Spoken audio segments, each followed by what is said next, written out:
Welcome to Ampedcast, where we bring together the worlds of electronic dance music and storytelling. Get to know industry leaders and talent on the rise as we sit down with them to share their artist journey from behind the decks. Our community is one for artists and music lovers alike, so settle in and enjoy the experience. We are here with Ampedcast in the green room at the Luigi Madonna show, and we have Lola here tonight, who just wrapped up a sick set. It was incredible to hear her music and take that in, and now we're here to share her story. So welcome, Lola. Thank you for having me. So great to have you here. And Thank you. Absolutely love your hat, by the way. Thank you. This girl's My a vibe. friend custom made this for me. She's reversible. There's two sides. I had to bring out the techno side, the black side tonight. I love it. I love it. Well, I'd like to dive in. First of all, how are you feeling after your set? I feel amazing. So I normally only play a 1 hour set, but I had a 2 hour set tonight. So I feel like I really was able to dive into kind of my journey that I wanted to take everyone on tonight. So I'm very happy with it. That's amazing. Yeah. Well, let's hear about your artist journey. When did you get started in music?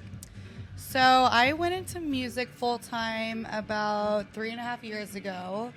Not a lot of people know this about me, but I used to work in the medical field. So I was an OR nurse for a year, and then I worked in medical sales for 3 years.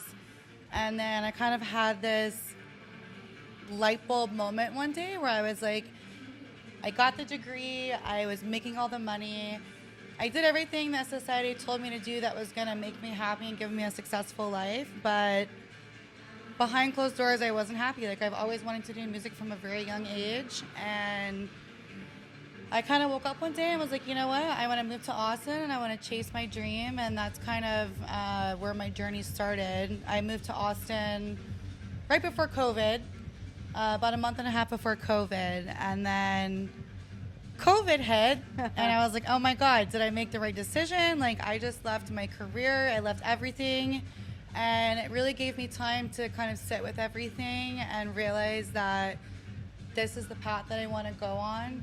This is what I've always wanted to do and what makes me genuinely really happy. So, Well, thanks for sharing that story. Yeah. There's so many people, so many of our viewers and listeners that can relate to that.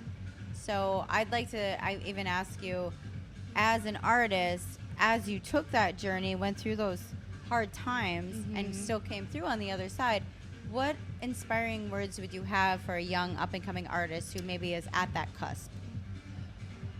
I would say if you have the passion and you have the drive and that's what you genuinely want to do, go for it. Because I know that there's a lot of things that can stop you from that, whether it's, your parents are saying do this, society is telling you to do that, your friends are telling, your husband is saying no. At the end of the day, if what genuinely makes you happy, go for it. Because as a creative mind, and no matter what it is, whether it's music, whether there's art, there's not a singular pathway of this is how you do it. Yeah. Right? Yeah. It takes a lot of courage to just say, okay, I'm going down this pathway. I don't know how we're going to get there, but the first step is believing in yourself and just go, trying.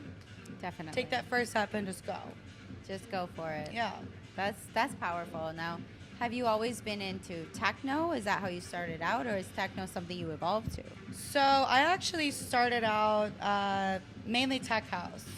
I would say probably for about the first year, I did tech house because I was kind of uncertain of my journey. And it's kind of ironic because I never in a million years thought that I would, one, listen to techno, or two, let alone want to produce that and make that my sound.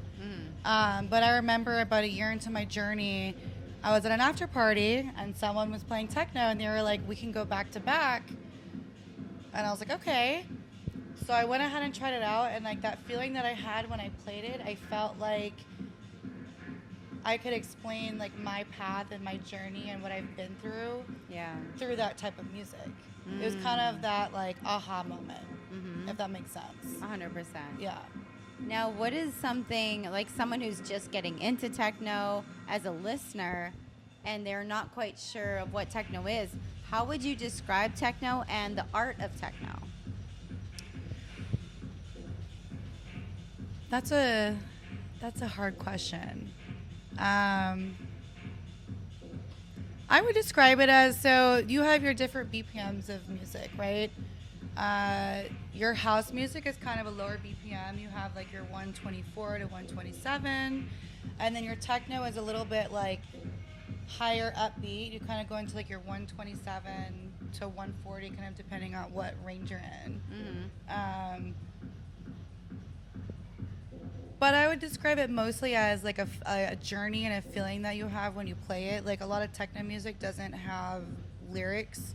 Mm-hmm. It's more of the feeling that you have like when you're listening to it or when you're playing it. Whereas other genres of music, they have lyrics, or you're like, okay, I can like identify this as specifically house music or tech house. Mm-hmm. Techno is kind of more of like higher BPM. Yeah. This has been a great conversation. I'd love to connect people with your music. How can people find you online? So I have SoundCloud, which is Lola's House, which is German, LOLASHAUS as my SoundCloud. And that's also my Instagram is where you can find me. Yeah. Awesome. Well, thank you so much for sharing your artist journey. You educated me on techno, which is Yes, super thank you cool. for having me. Yeah, it was great.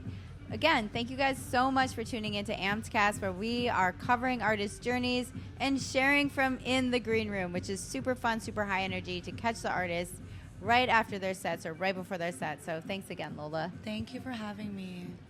Bye, guys.